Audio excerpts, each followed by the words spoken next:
The day I learned someone was trying to lease my roof to the sky itself started with a fluorescent orange notice taped to my front door and a woman screaming about airspace from the sidewalk. I hadn't even finished my coffee when an HOA Karen informed me, loudly and incorrectly, that my house was now a revenue-generating aviation asset. She smiled while saying it, like this was a favor, like I should be thanking her for monetizing my shingles. That was the moment I realized my quiet home had somehow been promoted to a landing zone without my consent. I live at the edge of a planned community that pretends it's upscale because it has a decorative fountain and a laminated rulebook thicker than my mortgage documents. My house predates the HOA by decades, which has always irritated them, but we've coexisted in that tense, passive-aggressive way where they send letters and I frame them for fun. That morning, though, the orange notice wasn't a violation warning. It was a lease summary. My name was typed on it. My address was correct. The signature at the bottom was not mine. I stepped outside holding the paper, and that's when I saw her. Karen stood near the curb in a reflective vest, clipboard hugged to her chest, chin lifted toward my roof like she was inspecting a skyscraper. She didn't say hello. She pointed upward and announced that the HOA had entered a provisional agreement to lease rooftop clearance space for drone corridor access. She said it the way people say weather forecasts, as if it were already done and resistance would just be inconvenient.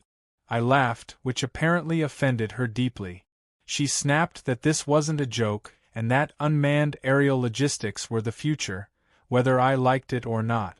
I asked her who exactly she thought owned my roof. She said the HOA had jurisdiction over community harmony, and that included vertical utilization. She actually used those words, vertical utilization, and waited for them to land. I told her to get off my property. She adjusted her vest, scribbled something, and informed me that refusal would be noted. Then she said something that made my stomach drop. She said the Aviation Authority had already been notified of the designated rooftop access point. That was new. And very wrong. Over the next hour, I learned just how far this had gone. The HOA president, who lived 3 streets over and had never once spoken to me directly, had decided the community was missing out on revenue from emerging air traffic. Delivery drones, survey flyovers, emergency routing, all of it. They needed elevated reference points, flat roof, clear lines. My house, according to them, was perfectly positioned. Never mind that I wasn't a member of the HOA. Never mind that they had no claim to my property. Karen had taken it upon herself to manage the rollout. She started knocking on neighbors' doors, explaining that my roof would be used temporarily, that there would be minimal disruption, and that everyone would benefit. I watched from my porch as people nodded slowly, the way you do when someone is confident enough that you assume they must be right.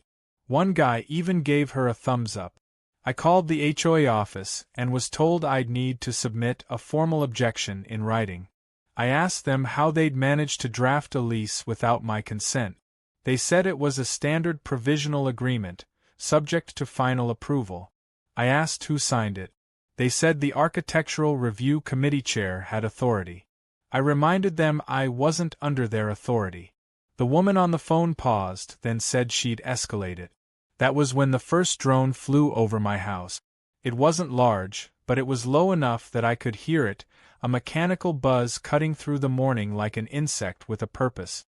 It hovered briefly above my roof, dipped, then moved on. Karen clapped once, sharply, and wrote something on her clipboard. She looked at me like I'd just witnessed progress. I didn't wait. I went inside, pulled up the public records, and started digging. Aviation rules are not suggestions. Airspace classifications exist for a reason. Unapproved structures, even implied ones, can trigger investigations, especially when someone claims operational control they don't have. I found the contact number for the Regional Aviation Authority and called it, expecting voicemail. Instead, a man answered. Calm voice. Professional. I explained that an HOA was attempting to lease my roof as part of an aerial corridor. There was a long silence. Then he asked me to repeat that, slowly. By the time I finished, he told me to email everything I had. Photos, notices, names. He asked if any test flights had occurred. I told him about the drone.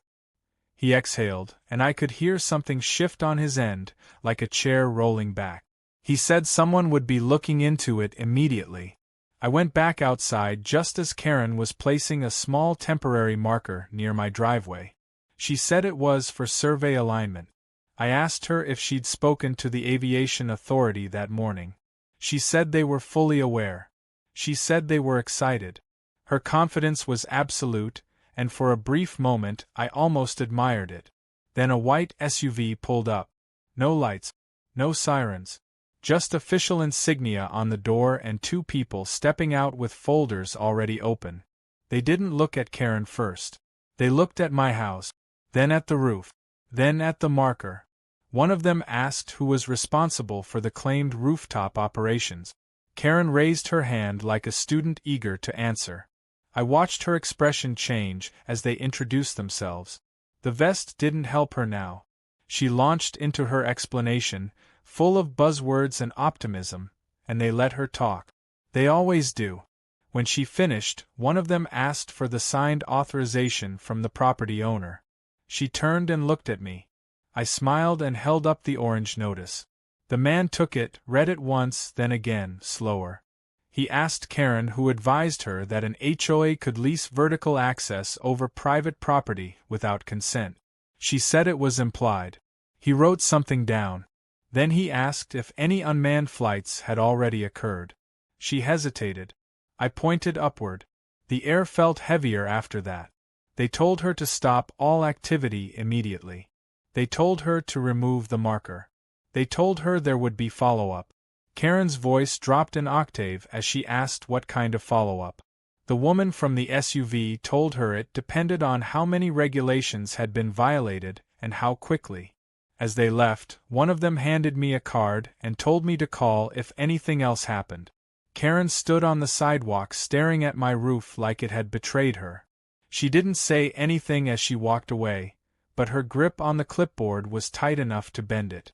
That evening, as the sun dipped behind my house, I knew this wasn't over. People like her don't retreat. They regroup.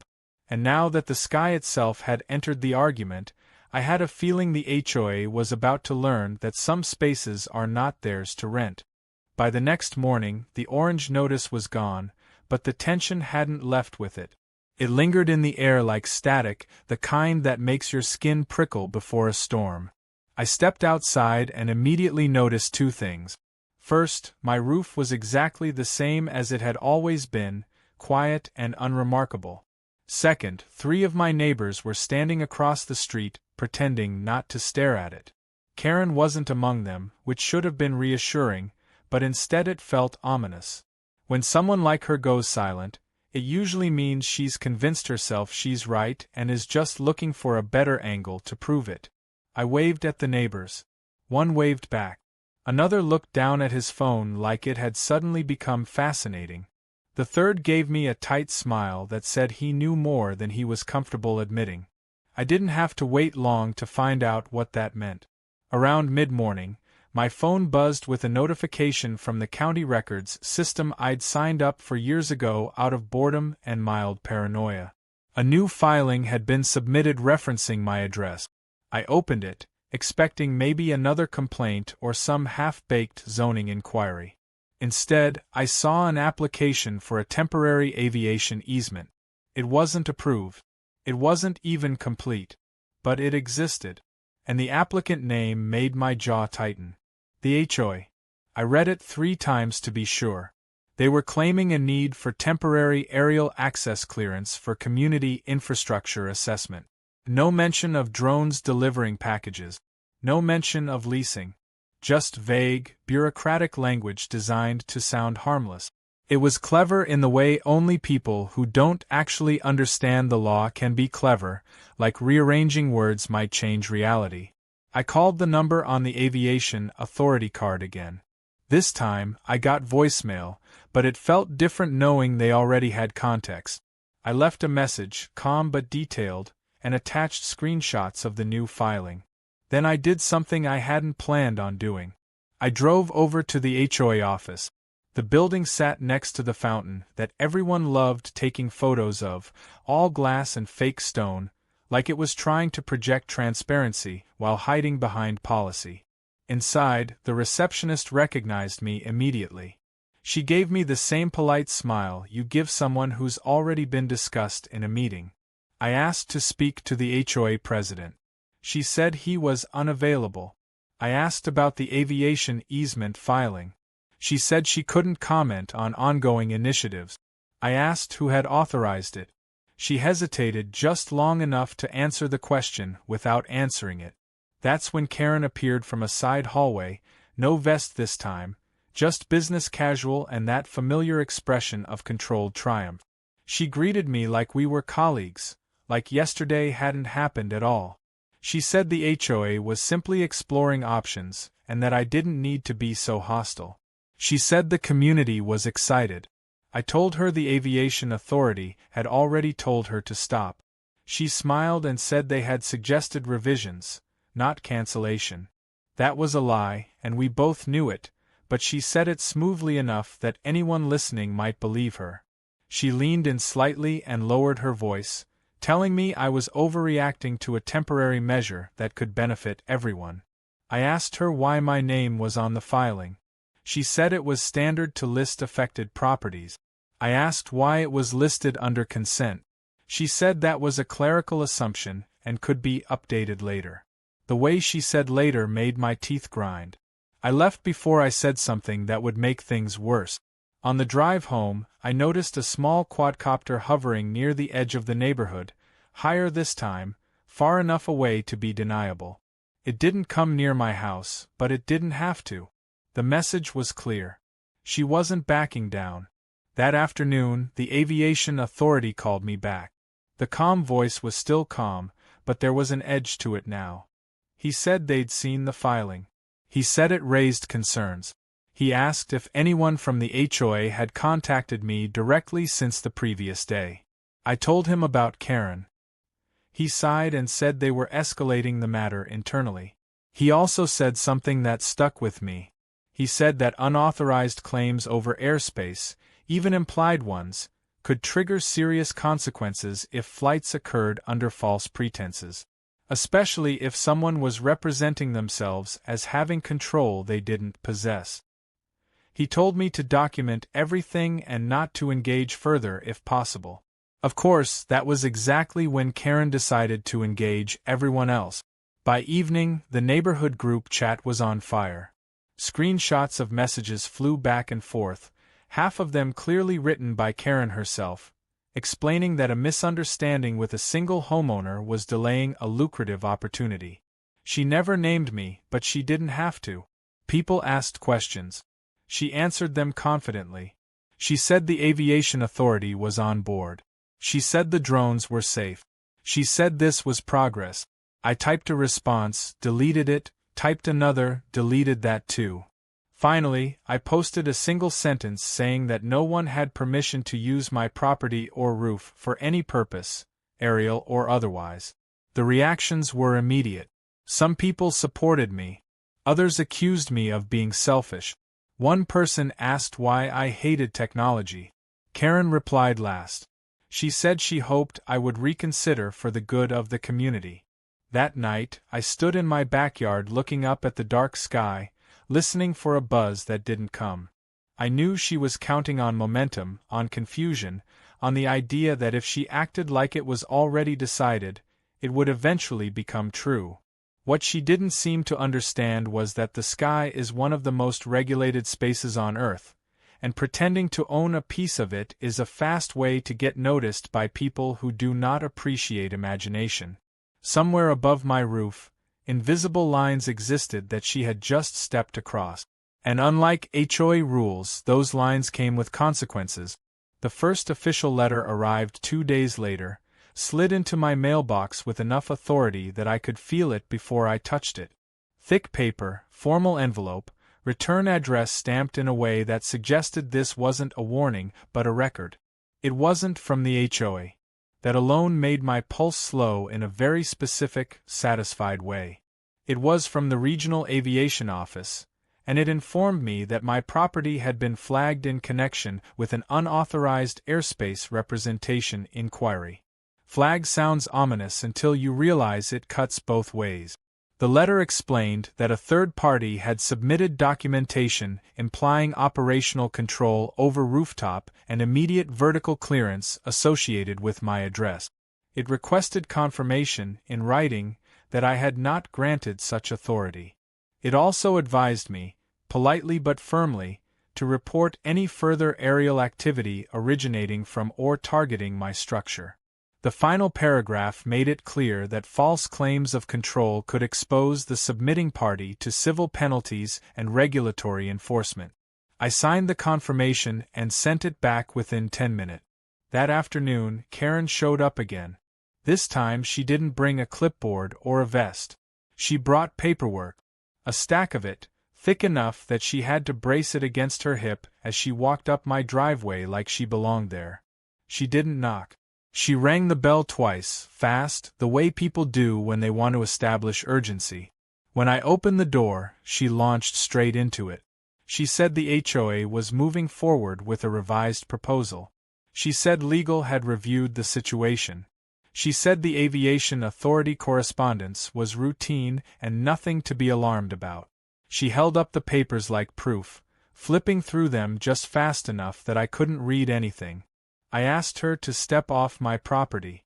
She smiled tightly and said she just needed a minute. She said the community was growing impatient.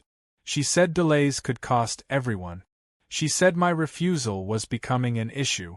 I asked her if she understood what an unauthorized airspace representation inquiry meant. She blinked just once, then said it meant paperwork. She said paperwork was normal. She said she dealt with paperwork all the time. I told her the aviation authority didn't send letters for fun. That was when her tone changed.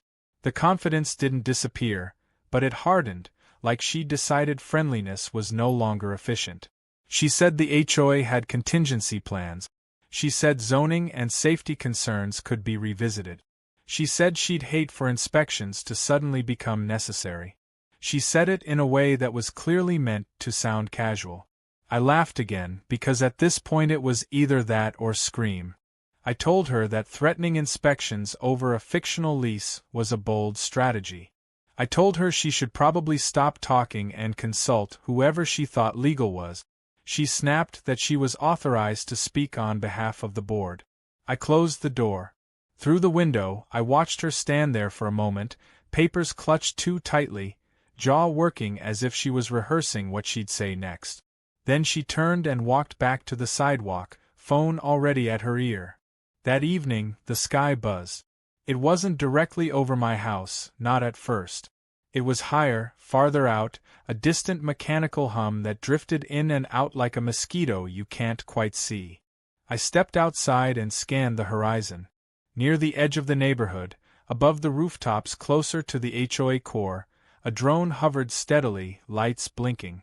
It stayed there for a long time. I called the number on the card again. This time, I didn't get voicemail. The same calm voice answered, and when I described what I was seeing, the calm sharpened. He asked for the time, the approximate altitude, the direction.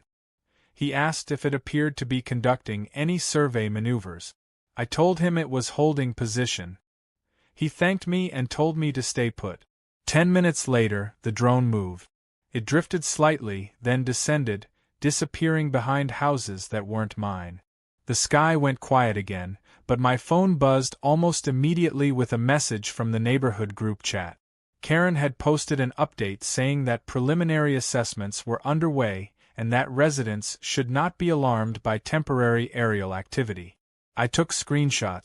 The next morning, 2 vehicles pulled into the HOA office parking lot that didn't belong to anyone who lived there. Plain, unremarkable, the kind that blend in until you know what to look for. By midday, rumors started circulating. Someone said the HOA president was in a closed-door meeting. Someone else said the fountain was turned off because maintenance had been suspended. Karen stopped posting. That afternoon, I received another call. This one wasn't just informational. The Aviation Authority representative told me that the drone activity had been traced to a contractor operating under the assumption of valid authorization. He said that assumption was incorrect. He said the matter was now formally under review. He also said something else, quieter this time. He said that when people fabricate control over regulated spaces, they tend to underestimate how quickly those claims unravel once flights occur. He said documentation has weight, and so does timing. As the sun set, I sat on my porch watching the sky fade from blue to orange to gray. Somewhere in that fading light, Karen's version of reality was starting to collapse. She'd tried to lease something she didn't own, convinced herself that confidence could replace consent, and now the very authority she'd name-dropped to intimidate me was paying attention. And they were not amused. The HOA went quiet in a way that felt unnatural, like a room full of people holding their breath at the same time. No emails. No flyers taped to mailboxes. No updates in the group chat. Even the fountain was turned off, its usual artificial cheer replaced by the hollow sound of wind moving through the concrete basin. When an HOA that loves paperwork stops producing it, you know something has gone wrong behind closed doors. I didn't enjoy the silence as much as I thought I would. Silence, in situations like this, is usually preparation. On the third day of that quiet, a certified letter arrived at my door, signature required. This one wasn't from the Aviation Authority. It was from the HOA's legal counsel. The letter was long, carefully worded, and full of phrases designed to sound cooperative while doing absolutely nothing of the sort. It acknowledged a misunderstanding regarding airspace representation. It emphasized that no permanent agreements had been finalized. It suggested that all parties refrain from further action while discussions continued. The part that mattered was near the end. They requested that I refrain from contacting regulatory agencies directly and route all future concerns through HOA counsel. I read that sentence 3 times, then laughed out loud in my kitchen. I didn't respond. Instead, I forwarded the letter to the Aviation Authority contact along with a short note saying I had not agreed to anything and that I had been advised to stop communicating with them. His reply came back faster than any message I'd received from the HOA in years. It consisted of 2 sentences. The first thanked me for the update. The second said they would handle it. That afternoon, Karen broke her silence. She didn't come to my house this time. She went to everyone else's. Neighbors later told me she knocked on doors with a smile that didn't quite reach her eyes, explaining that outside interference was complicating a promising initiative. She framed it as a misunderstanding caused by excessive reporting. She said regulatory bodies were being overly cautious. She said things would settle if people stayed calm. Someone asked her why the Aviation Authority vehicles had been seen near the HOA office. She said they were there for unrelated matters. Someone else asked why the drone contractor hadn't returned. She said schedules change. Her answers were smooth, but the cracks were starting to show. That evening, the sky filled with the sound she'd been trying to normalize.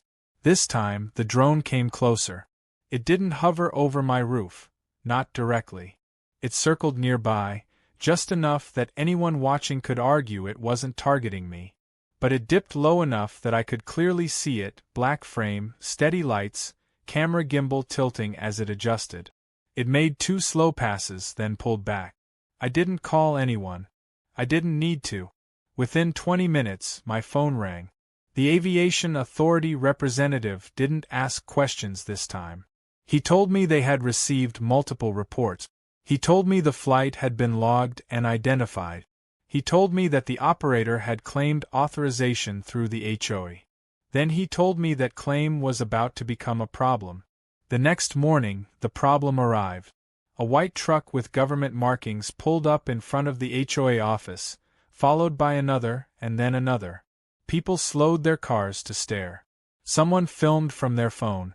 Doors opened, folders came out, and the atmosphere shifted from suburban routine to something much heavier. By noon, word spread that an enforcement review was underway. The HOA office closed early. The receptionist stopped answering calls. Karen's car was still in the parking lot. I didn't feel triumphant. I felt wary. People who build their authority on confidence alone don't like being exposed, and they rarely accept consequences quietly. Sure enough, just after sunset there was a knock on my door. It wasn't Karen. It was the HOA president. He looked older up close, the kind of tired that comes from realizing you trusted the wrong person too long. He introduced himself like we'd never met, even though his name had been on every letter they'd ever sent me. He said he wanted to talk. He said this had gotten out of hand. He said Karen had been enthusiastic. I asked him if he understood that his association had claimed control over my property to a federal authority. He winced at the word control. He said no one intended to imply ownership. He said Karen had been delegated exploratory authority. He said mistakes happen. I told him mistakes don't usually involve falsified consent and unapproved flights. He asked what it would take to put this behind us. The way he asked made it clear he was hoping for something simple. A retraction. A statement. Silence. I told him it was no longer up to me. His shoulders sagged when I said it. He asked if there was anything he could do.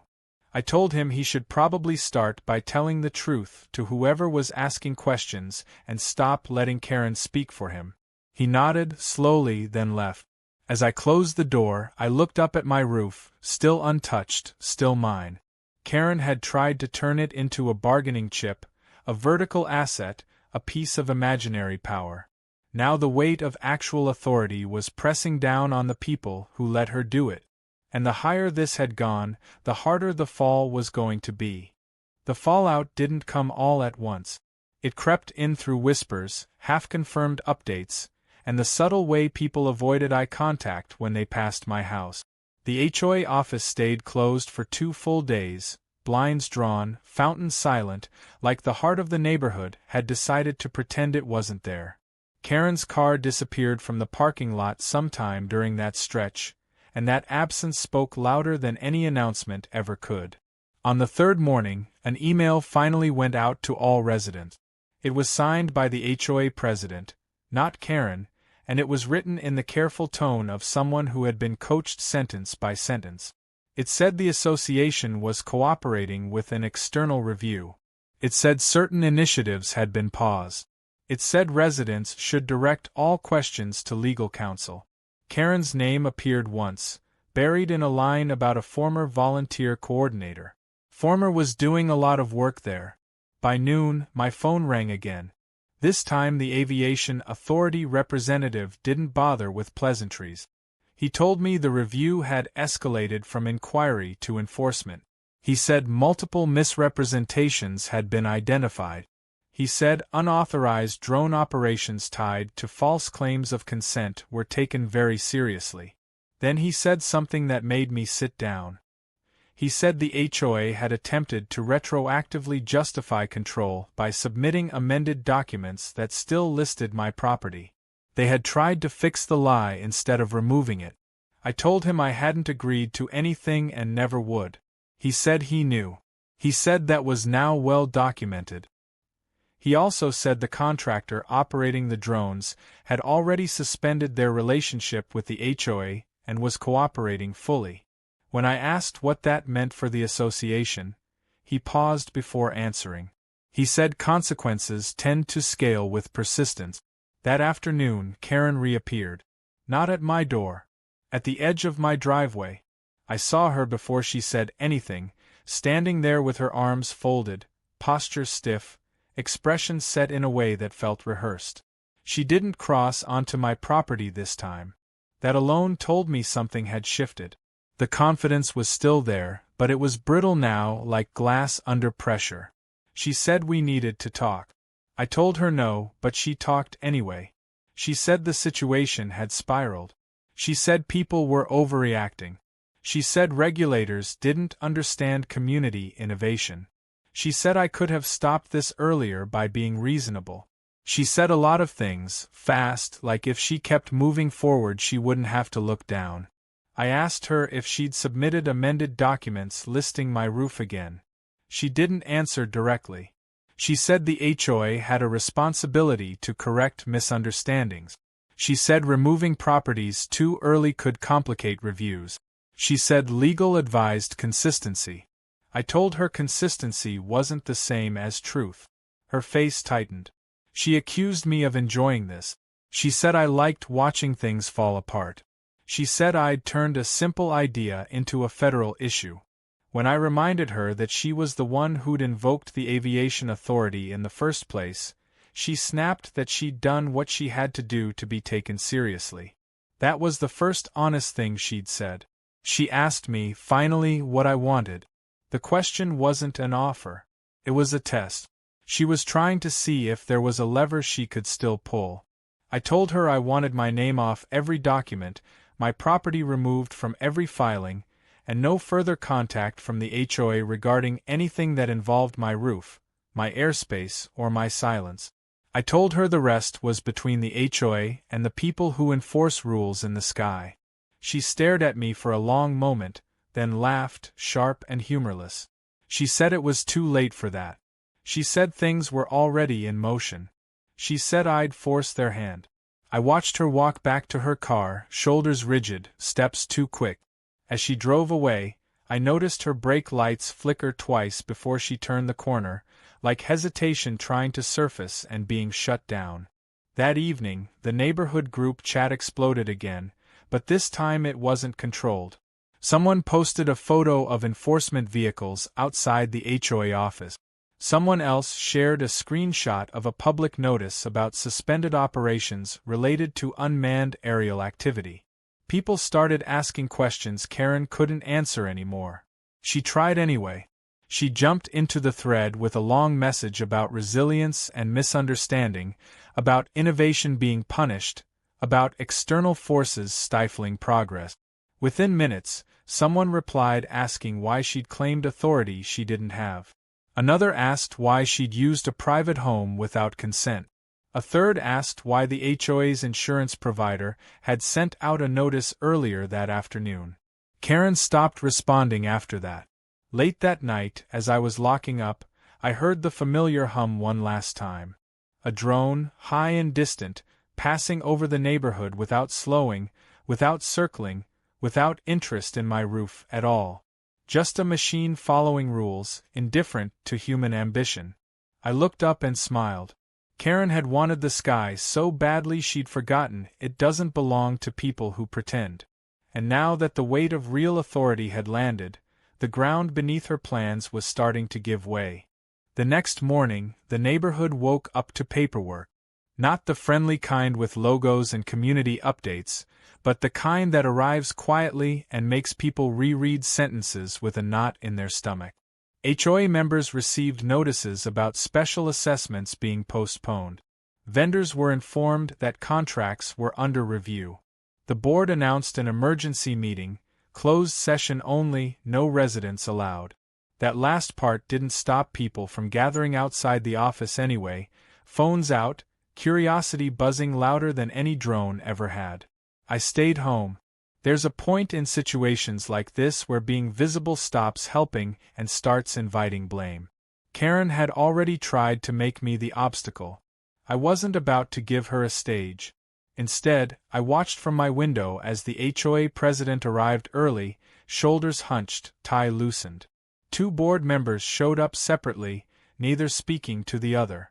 Karen arrived last. She didn't park in her usual spot. She sat in her car for a full minute before getting out, staring straight ahead, hands on the steering wheel like she was bracing for impact. When she finally stepped out, she didn't have the clipboard. She didn't have the smile. She had a folder tucked under her arm and the unmistakable posture of someone who knows the ground is no longer solid beneath them. The meeting lasted 3 hours. I didn't need a transcript to know how it went. People talk. People vent. And when things go wrong at that scale, the truth leaks through cracks faster than anyone can contain it. By early afternoon, my phone buzzed with messages from neighbors who'd never spoken to me before. They asked what was really happening. They asked if the HOA could actually be fined. They asked if insurance dropping coverage was normal. One message stood out. It was short, sent by someone who lived near the office. Karen was yelling. Apparently, she'd tried to defend herself by saying she'd acted in the community's best interest. She'd said the Aviation Authority overreacted. She'd said the filings were exploratory. When someone asked why my name was listed under consent multiple times, she'd blamed a template. When someone asked why she doubled down after being told to stop, she'd said backing down would have looked weak. That was the moment the room turned on her. Because weakness, it turns out, is much easier to forgive than arrogance that drags everyone else into a mess. By the time the meeting ended, Karen left through a side door. She didn't look at anyone. She didn't speak. She walked fast, head down, and drove away without waiting for the rest of the board. The HOA president came out later, looking like he'd aged a decade. He spoke quietly to one of the enforcement officials who'd been waiting nearby, nodded several times, and handed over a folder. That folder mattered. That evening, I received an email from the HOA's legal counsel again, this one shorter, stripped of its earlier confidence. It formally acknowledged that my property had been listed without authorization. It stated that all references to my address were being withdrawn from any filings, drafts, or communications. It requested confirmation that I had received the notice. I replied with a single sentence confirming receipt. Then I forwarded it to the Aviation Authority. The response I got back wasn't long, but it carried weight. They thanked me for the update. They informed me that enforcement actions were continuing independently. They reminded me to report any further activity. They closed by saying my cooperation had been appreciated. Cooperation, not compliance. The difference mattered. The real shift came 2 days later.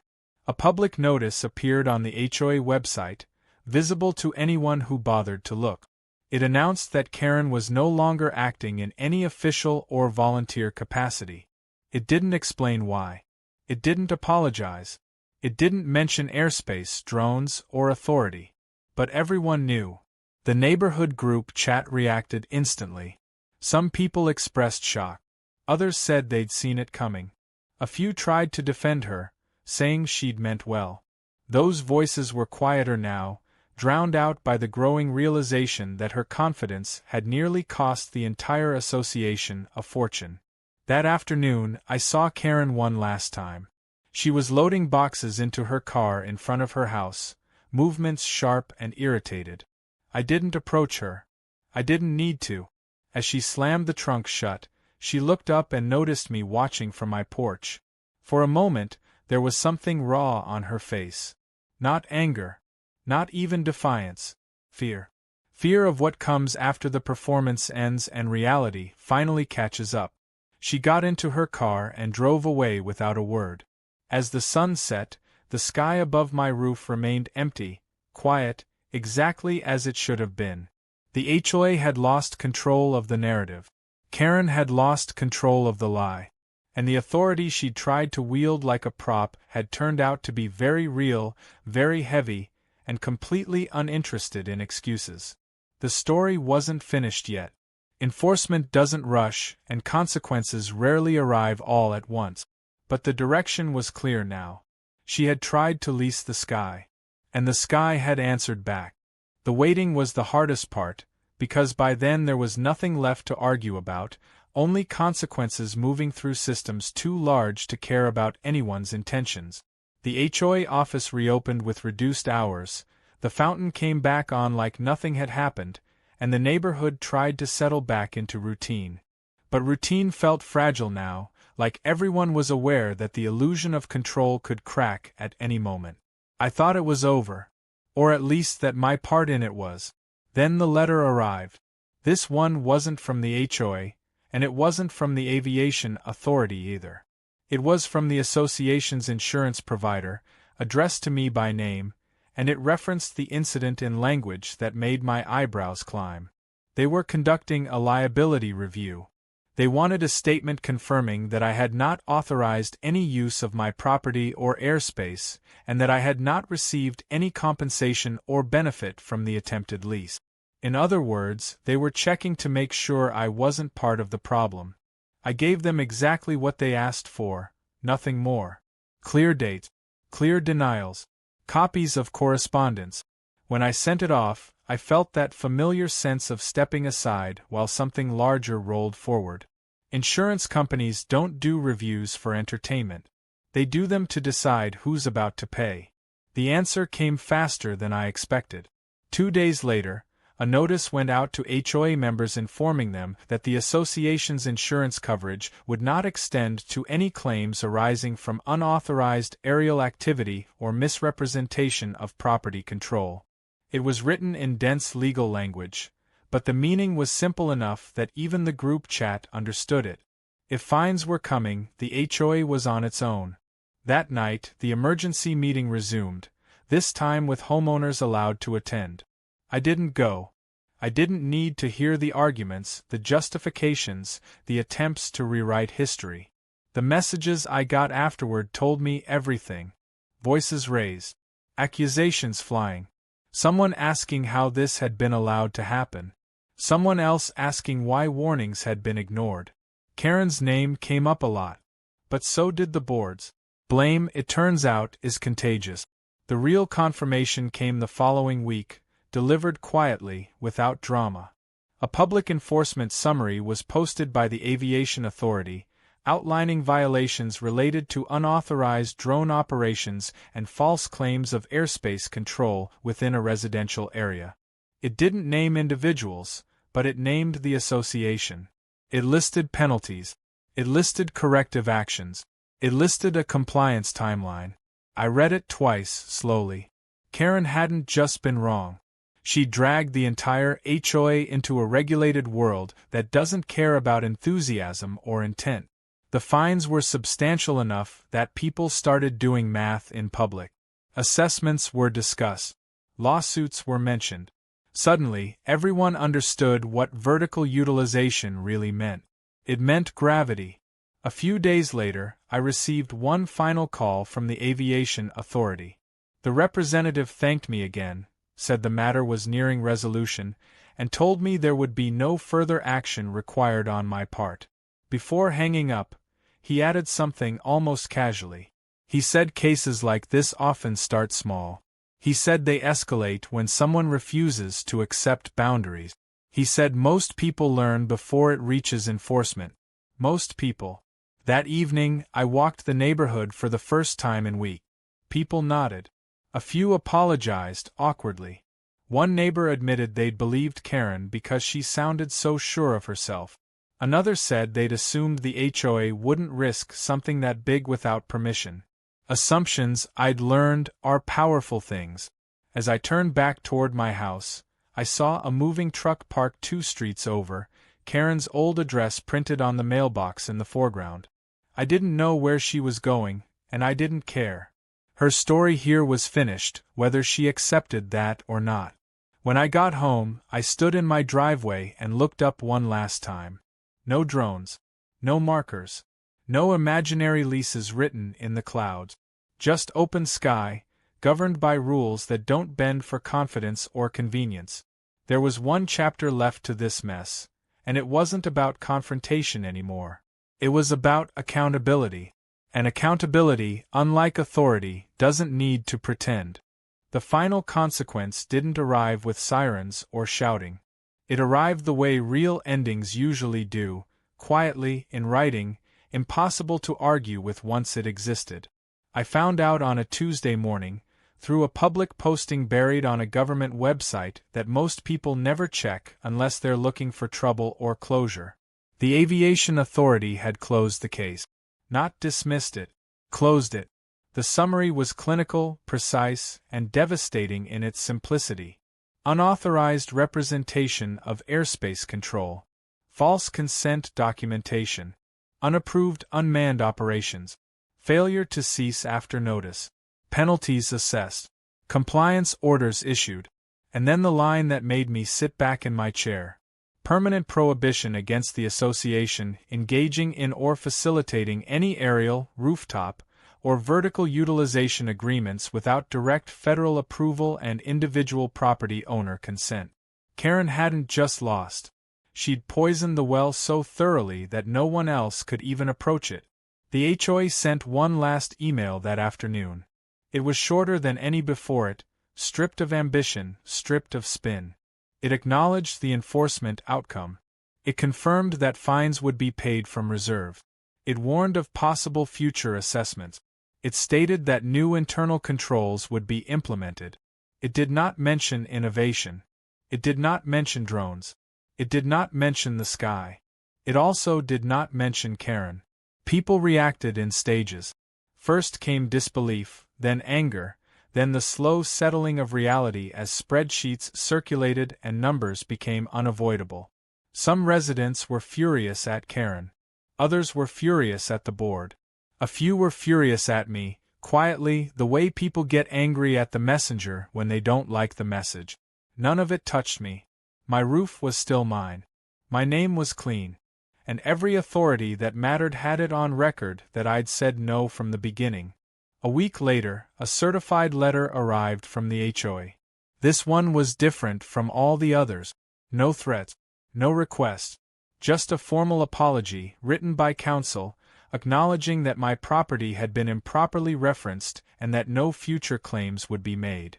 Enclosed was a document stating, in unmistakable language, that the HOA waived any present or future interest in my roof, airspace, or related rights. They had to send it. The enforcement order required it. I signed nothing. I filed it away. The neighborhood slowly moved on. New topics replaced old arguments.